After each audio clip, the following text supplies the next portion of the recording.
Good evening दोस्तों।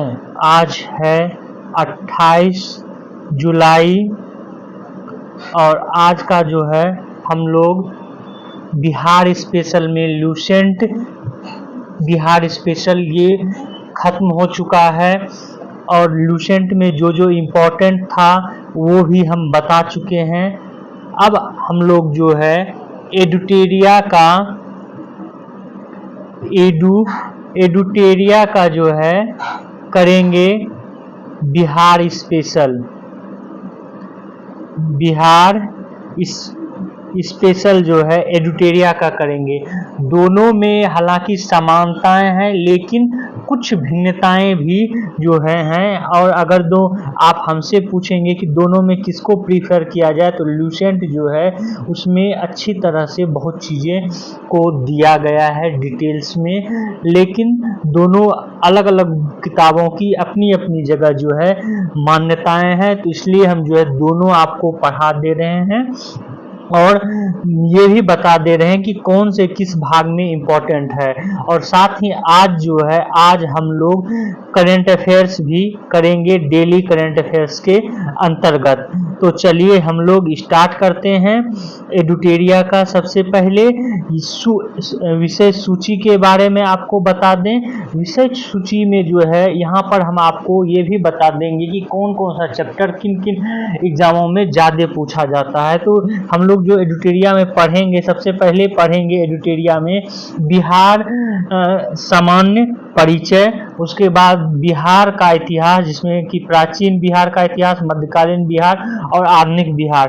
तो ये याद रखेंगे कि आधुनिक बिहार से जो है विभिन्न एग्जामों में ज़्यादा प्रश्न पूछते हैं। अगर आप कोई भी किताब बिहार स्पेशल पढ़ें तो आधुनिक बिहार पर जो है ज़्यादा जोर दें, उसके बाद प्राचीन बिहार पे, उसके बाद मध्यकालीन बिहार पे। भूगोल की बात करें बिहार के भूगोल की, तो बिहार के भूगोल में जो है बिहार का भौतिक विभाजन पढ़ेंगे, बिहार की जलवायु पढ़ेंगे, बिहार का आबहवा तंत्र, बिहार की मिट्टियाँ, उसके बाद बिहार में वन एवं वन्य जीव और बिहार में आपदा प्रबंधन।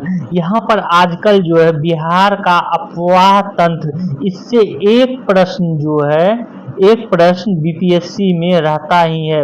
अफवाह तंत्र दैट मीन्स बिहार की जो है नदियाँ, इसकी सिंचाई तंत्र, इन सब से खास करके अफवाह तंत्र के अंदर जो है नदियाँ और उसकी ट्रिब्यूटरी जितनी भी नदियाँ की हैं वो आती है। तो वो जो है इस पे आप लोग फोकस करेंगे और बिहार का भौतिक विभाजन पे। अब आते हैं बिहार की अर्थव्यवस्था। बिहार की अर्थव्यवस्था के अंतर्गत हम लोग कृषि, पशुपालन, खनिज, ऊर्जा, उद्योग, परिवहन पढ़ेंगे और इसमें ज़्यादा जो पूछा जाता है ये उद्योग से पूछा जाता है और खनिज को जो है भाग से पूछा जाता है। तो आप जब भी किताब पढ़ें या जब हम कोई वीडियो बना रहे हैं और इस चैप्टर को पढ़ा रहे हैं तो इस चैप्टर पे आप लोग ज़्यादा ध्यान देंगे।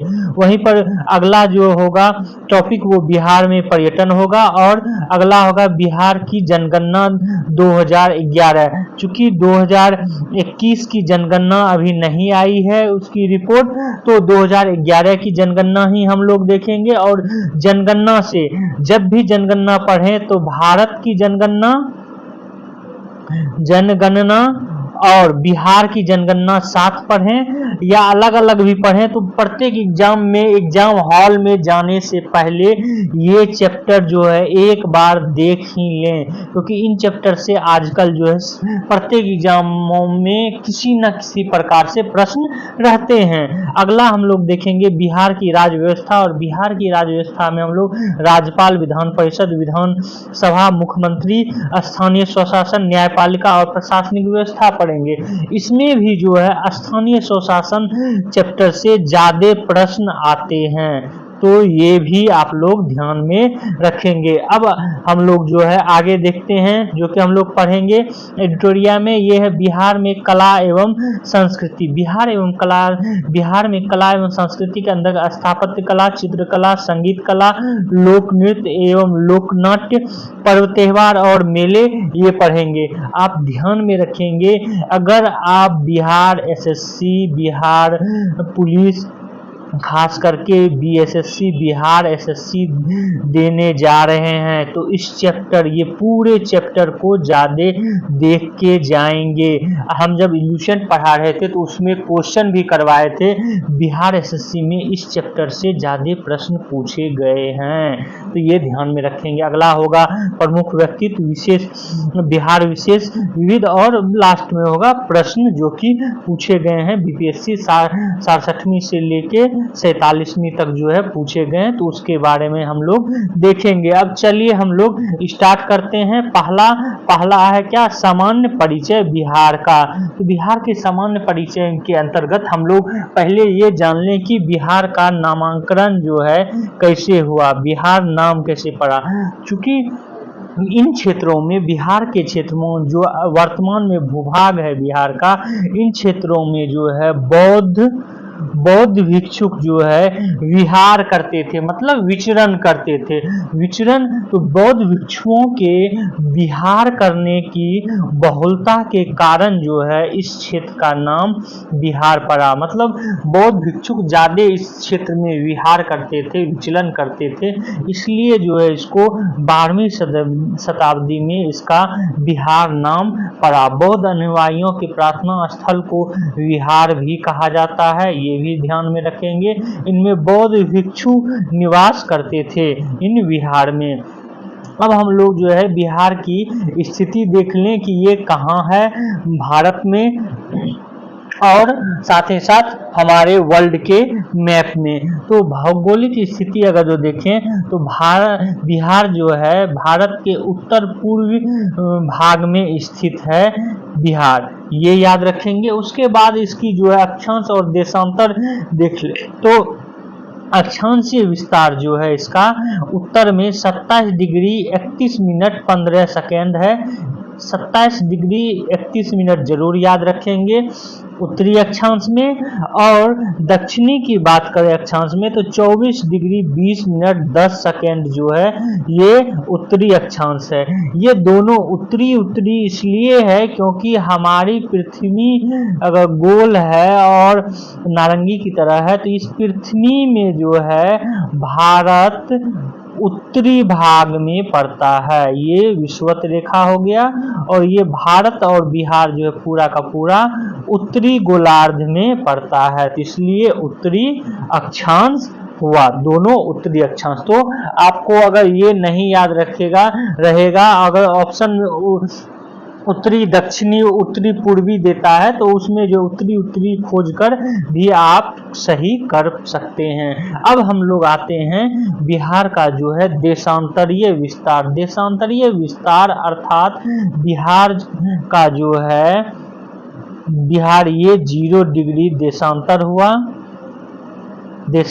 इसमें क्या स्थिति, तो बिहार भारत जो है ये पूर्वी देशांतर में पड़ता है, पूर्वी देशांतर में पूरा का पूरा भारत पड़ता है। तो आप देखेंगे कि बिहार का जो है ये देशांतरीय विस्तार 88 डिग्री 17 मिनट 40 सेकेंड पूर्वी देशांतर से 83 डिग्री 19 मिनट 50 सेकेंड पूर्वी देशांतर है। दैट मीन्स दोनों जो है पूर्वी देशांतर में पड़ता है।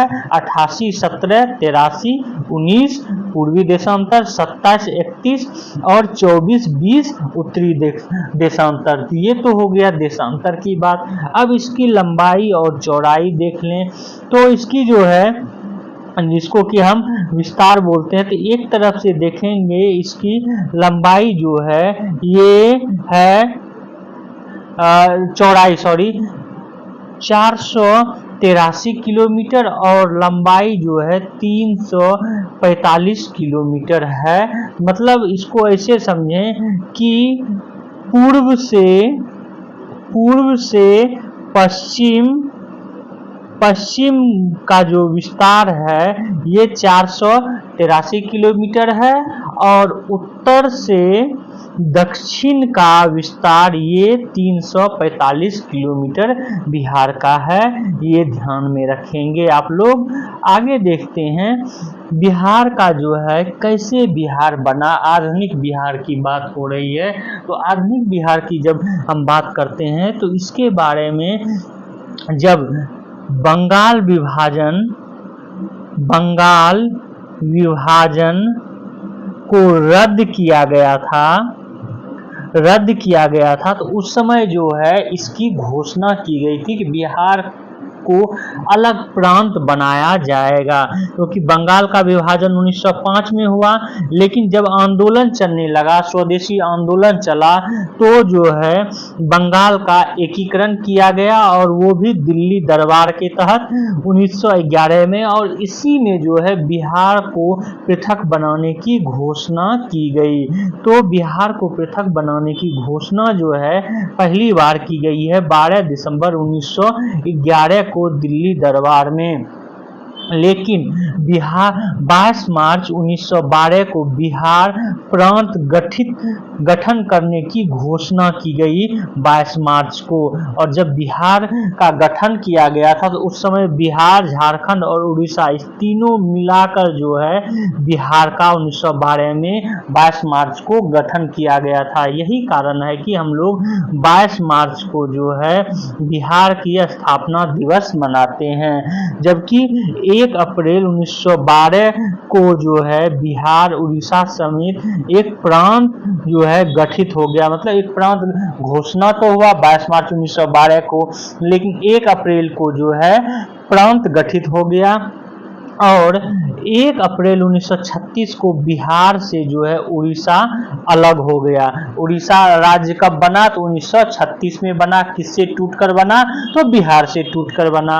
वहीं 15 नवंबर 2000 ईस्वी को बिहार का अंतिम विभाजन हुआ और बिहार का विभाजन जो है झारखंड के रूप में हुआ। मतलब बिहार टूटकर एक अन्य राज्य बना झारखंड, और झारखंड को जो है 46% भूभाग बिहार का दिया गया। और झारखंड जो है 15 नवंबर 2000 को 28वां राज्य बना था बिहार से टूटकर। आगे हम लोग देखते हैं बिहार की स्थापना दिवस जो है मनाया जाता है कब? 22 मार्च को, क्योंकि 22 मार्च 1912 को जो है बिहार को जो है क्या हुआ था? गठन हुआ था।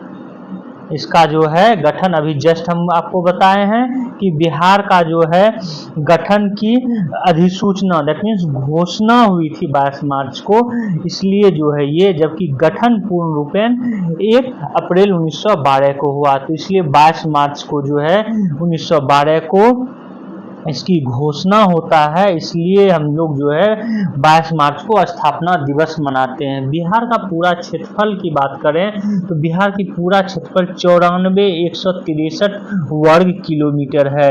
ये बीपीएससी में ही 2 बार पूछा जा चुका है, अन्य एग्जामों में भी पूछा जाएगा, तो इसको रट लेंगे कि पूरे बिहार का क्षेत्रफल कितना है?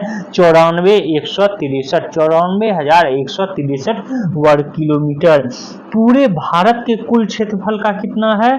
तो 2.86% जो है, ये भी आप लोग रट लेंगे, याद कर लेंगे। इस तरह के प्रश्न जो है पूछे जाते हैं। तो जब वो भारत के कुल क्षेत्रफल का 2.86% है, तो इसका मतलब भारत के जो है भारत के राज्यों में कौन सा स्थान है? तो 12वां स्थान जो है रखता है। अगर जो यूनियन टेरिटरी को भी ले लें तब जो है ये 13वां स्थान रखता है, ये भी ध्यान में रखेंगे। कुल जनसंख्या जो है ये एक बार पूछा जा चुका है, इसलिए आप लोग ध्यान में रखेंगे जो है 1040 99 452 जो है, ये ऐसे याद रख लेंगे कि बिहार की कुल जनसंख्या 2011 की जनगणना के अनुसार 1040 99 452 है। मतलब 10,40,99,452 है। भारत की कुल जनसंख्या का 8.6% जो है या 60%, 8.6% है।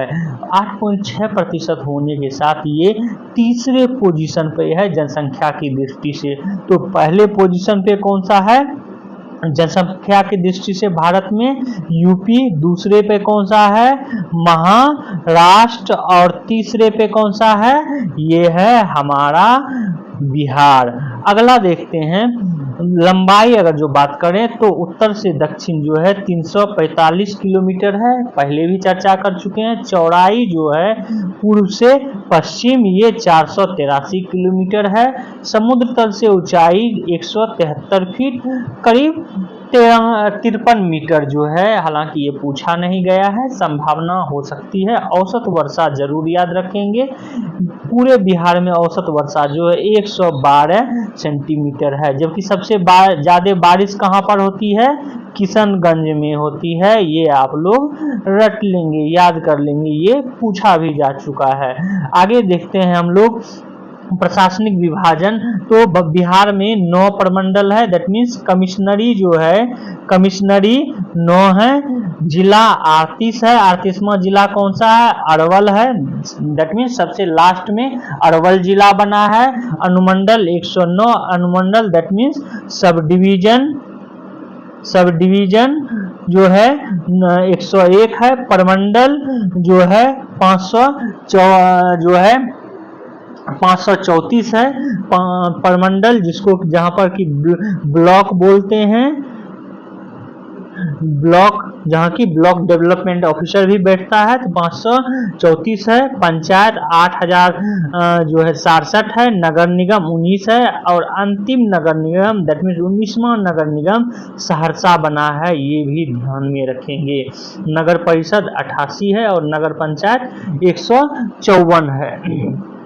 आगे देखते हैं, बिहार की विधायिका की बात करें तो बिहार में जो है पुलिस जिला कितना है? पुलिस जिला जो है 40 है, जबकि जिला जहां पर डीएम बैठता है वहां जो है वो 38 है और पुलिस जिला जो है ये 40 है। बगहा और नवगछिया जो है ये 2 पुलिस जिला है जहां पर एसपी है, दैट मीन्स नवगछिया अगर की बात करें तो ये भागलपुर जिले में पड़ता है एक शहर नवगछिया। और यहाँ पर जो है 2 एसपी हैं, भागलपुर में 2 एसपी हैं, एक नवगछिया में एसपी और एक भागलपुर शहर में एसपी। अगला देखते हैं, बिहार का विधानमंडल कैसा है? तो द्विसदनीय है। बिहार विधानसभा की सीटों की संख्या 243, याद कर लेंगे, रट लेंगे, ये पूछा जा चुका है। बिहार विधान परिषद की संख्या 75 है। लोकसभा की कुल सीट 40 है, ये भी रट लेंगे। राज्य सभा की सीटों की संख्या 16 है। इस तरह के प्रश्न आपको बिहार पुलिस में पूछा जाएगा तो आप लोग रट लेंगे। बिहार विधानसभा में कुल आरक्षित सीटें कितनी हैं? विधानसभा में 40 सीटें हैं। अनुसूचित जाति के लिए 38 सीटें हैं और अनुसूचित जनजाति के लिए 2 सीटें हैं। अनुसूचित जनजाति के लिए 2 सीटें जो हैं वो हैं कटोरिया और मनिहारी। ये 2, मनिहारी जो है ये कहाँ पड़ता है? तो ये कटिहार में पड़ता है। तो ये 2 जो है सीटें अनुसूचित जनजाति के लिए। वहीं लोकसभा में अनुसूचित जाति के हेतु आरक्षित सीट जो है ये 6 हैं, ये भी ध्यान में रखेंगे। कौन सा 6 सीट है? गोपालगंज है, हाजीपुर है, समस्तीपुर है, जमुई है, गया है, सासाराम है। तो यहाँ पर ये भी आप लोग जान लें कि ये जो आरक्षित सीट होती है इसमें अगर मान लीजिए कि अनुसूचित जाति के लिए ये आरक्षित 6 सीट है तो इसका मतलब है कि यहाँ से उम्मीदवार जो है सिर्फ अनुसूचित जाति का सदस्य ही हो सकता है। यहाँ पर जो है कोई जनरल का सदस्य या ओबीसी का सदस्य यहाँ से चुनाव नहीं लड़ सकता है, लेकिन वोट जो देगा वोट सब देगा, जनरल ओबीसी सब वोट देगा। तो जो है लोकसभा में अनुसूचित जाति के लिए आरक्षित सीटें 6 हैं, गोपालगंज, हाजीपुर, समस्तीपुर, जमुई, गया और सासाराम आप लोग ध्यान में रखेंगे। आगे चलते हैं, आगे है राज्य की चौहद्दी या राज्य की सीमा की बात करें कि राज्य की सीमा किन किन राज्यों से लगती है और किन किन देशों से लगती है। तो पहले देश देख लेते हैं। तो बिहार की जो है सीमा वो एक ही देश से लगती है, वो है नेपाल। और नेपाल में जो है लगती है उत्तर की ओर, बिहार की उत्तर की ओर नेपाल है। और नेपाल से जो है 7 जिले जो है साझा करते हैं। वो 7 जिले कौन सा है? पश्चिमी चंपारण, पूर्वी चंपारण, सीतामढ़ी, मधुबनी, सुपौल, अररिया और किशनगंज। ये सीक्वेंस में है। इसको आप लोग जो है मैप पर भी एक बार देख लें, जिससे कि आपके जहन में बैठ जाए। इससे संबंधित प्रश्न जो है बार बार पूछे गए हैं बीपीएससी में। तो ये रहा नेपाल। और नेपाल से जो है सटा हुआ कौन कौन सा ये है? तो पश्चिमी चंपारण, पूर्वी चंपारण, सीतामढ़ी, मधुबनी, सुपौल, अररिया और किशनगंज। ये जो है डिस्ट्रिक्ट, 7 डिस्ट्रिक्ट सटे हुए हैं किससे? नेपाल से। अब आगे हम लोग देखते हैं, अगला है कि दक्षिण में झारखंड राज्य से सटे हुए। तो झारखंड राज्य से जो है 8 जिले सटे हुए हैं। कौन कौन सा? रोहतास, औरंगाबाद, गया, नवादा, जमुई, बांका, भागलपुर, कटिहार। इसको आप लोग मैप में भी एक बार देख लें। जब हम ल्यूसेंट में पढ़ा रहे थे तो इसको बहुत ही अच्छे तरह से आप लोगों को बताए थे एक एक करके। तो झारखंड से सटा हुआ देखिए रोहतास है, कंफ्यूज मत कीजिएगा। कैमूर आपको ऑप्शन में दे देगा और आपको लगेगा अरे कैमूर तो नीचे है। नहीं, कैमूर जो है नहीं है। कैमूर जो है यहाँ पर आप देखेंगे रोहतास जो है ऐसे ये यहाँ पर आ जाता है। और ये जो कैमूर ये यूपी से सटा हुआ है। रोहतास जो है इसको छेक लेता है या रोहतास आगे आ जाता है। तो झारखंड से कैमूर सटा नहीं है। तो रोहतास, औरंगाबाद, गया, नवादा, जमुई, बांका, भागलपुर और कटिहार ये जो है झारखंड से सटे हुए 8 राज्य हैं। आगे देखते हैं अब पूर्व की तरफ कौन कौन से राज्य हैं। पूर्व की तरफ बात करें तो पूर्व की तरफ जो है पश्चिम बंगाल राज्य सटा हुआ है बिहार से। और कौन कौन सा जिला है? 3 जिला है, किशनगंज, पूर्णिया और कटिहार। वहीं पर पश्चिम की ओर जो है उत्तर प्रदेश राज्य है बिहार के, और इसमें 8 जिले सीमा बनाते हैं। ये कौन कौन सा है? रोहतास, कैमूर, बक्सर, भोजपुर, सारण, सिवान, गोपालगंज, पश्चिमी चंपारण। तो इसको भी हम लोग मैप में देख लेते हैं। मैप में अगर आप लोग देखेंगे तो ये जो है पूर्व की ओर किशनगंज, पूर्णिया और कटिहार ये 3 जिले ही पश्चिम बंगाल से सटते हैं। वहीं पर जो है देखेंगे यहाँ यूपी है, उत्तर प्रदेश है। उत्तर प्रदेश से 8 जिला जो है सटता है। ये है कैमूर जिसको हम लोग भभुआ भी बोलते हैं, और रोहतास को क्या बोलते हैं? सासाराम बोलते हैं। कैमूर जिसको भभुआ बोलते हैं। कैमूर सस्ता है, बक्सर सस्ता है, भोजपुर को हम लोग क्या बोलते हैं? आरा भी बोलते हैं।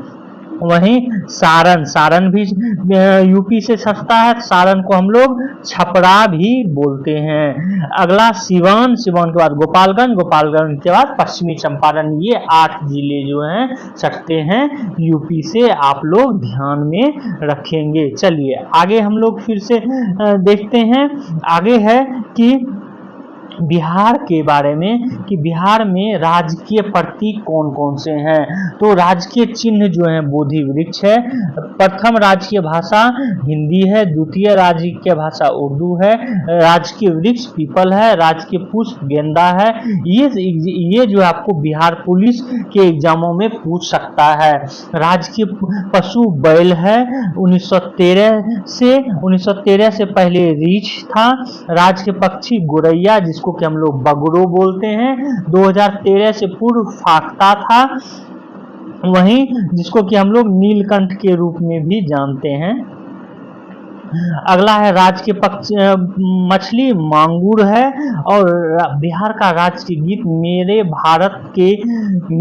भारत के कंठहार तुझको सत सत वंदन, ये बिहार का राजकीय गीत है। और इस राजकीय गीत को जो है गीतकार कौन है? तो सत्यनारायण है। और संगीतकार कौन है? हरिप्रसाद चौरसिया और शिव कुमार शर्मा। मान्यता कब मिली है राजकीय गीत को? 2012 में।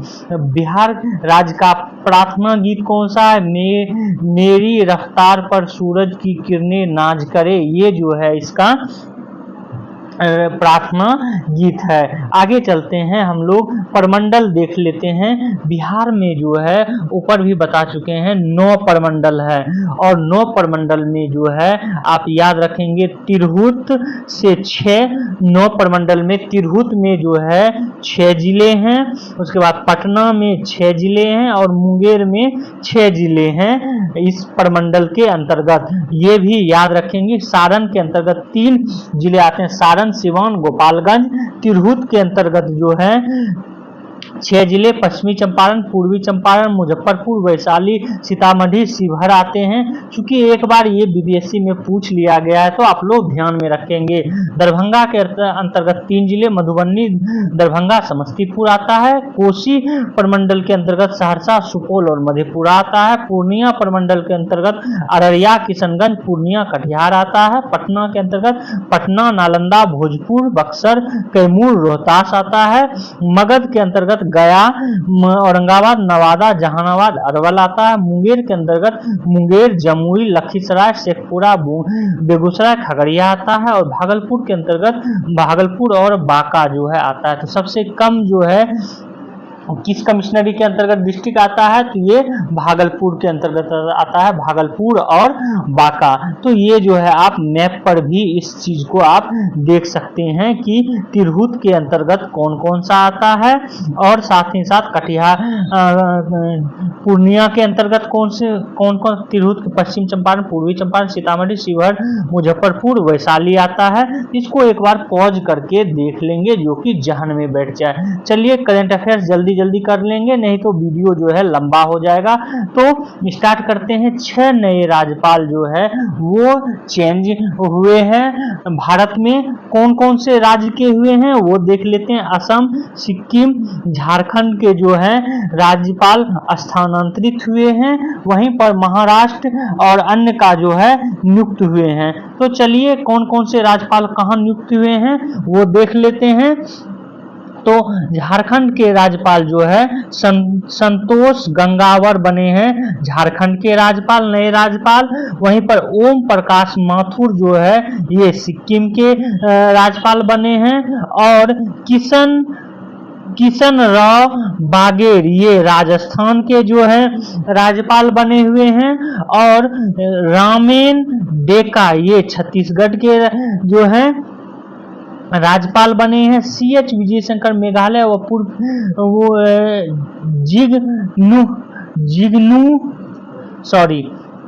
जिग्नु देव वर्मा ये तेलंगाना के जो है राज्यपाल बने हुए हैं।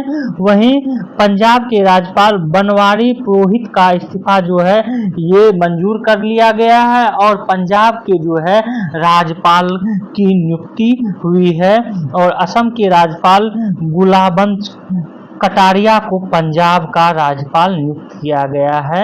ये भी आप लोग ध्यान में रखेंगे। तो संतोष गंगावर को झारखंड का ये जरूर आप लोग ध्यान रखेंगे। अगला देखते हैं, ये बहुत ही इंपॉर्टेंट है, ये किसी ना किसी एग्जाम में पूछा जाएगा कि रामलला का पहली बार विदेश में डाक टिकट जारी किया गया है। वो देश का नाम आप लोग याद रखेंगे जिसने की अयोध्या स्थित राम मंदिर में विराजमान रामलला की मूर्ति की पहली बार जो है डाक टिकट जारी किया है, और वो देश का नाम है दक्षिण पूर्वी एशियाई देश लाओस। लाओस एक लैंडलॉक कंट्री भी है साउथ ईस्ट एशिया का। इसने जो है रामलला का डाक टिकट जारी किया, और डाक टिकट जब जारी कर रहे थे तो उस समय विदेश मंत्री S जयशंकर भी थे, और साथ ही साथ जो है इन्होंने एक भगवान बुद्ध की मूर्ति का भी जो है डाक टिकट जारी किया। तो लाओस देश का नाम याद रखेंगे। अगला देखते हैं, यूनेस्को विश्व विरासत सूची में जापान के सादो सोने की खदान को शामिल किया गया। यूनेस्को की विश्व विरासत समिति ने शनिवार को जो है जापान की सादो सोने की खदान को सम्मिलित किया है। और आपको बता दें यूनेस्को की विश्व विरासत समिति की बैठक कहाँ चल रही है, ये नई दिल्ली में। ये भी जरूर आप लोग याद रखेंगे। अगला आज का करंट अफेयर्स देखते हैं। आज का अगला करंट अफेयर्स है कि पेरिस ओलंपिक जो हो रहा है, तो उस पेरिस ओलंपिक में चीन ने पहला पदक जीता है, और वो पहला स्वर्ण पदक की बात हो रही है, स्वर्ण पदक जीता है। उनका नाम है सेंग और यूटिंग।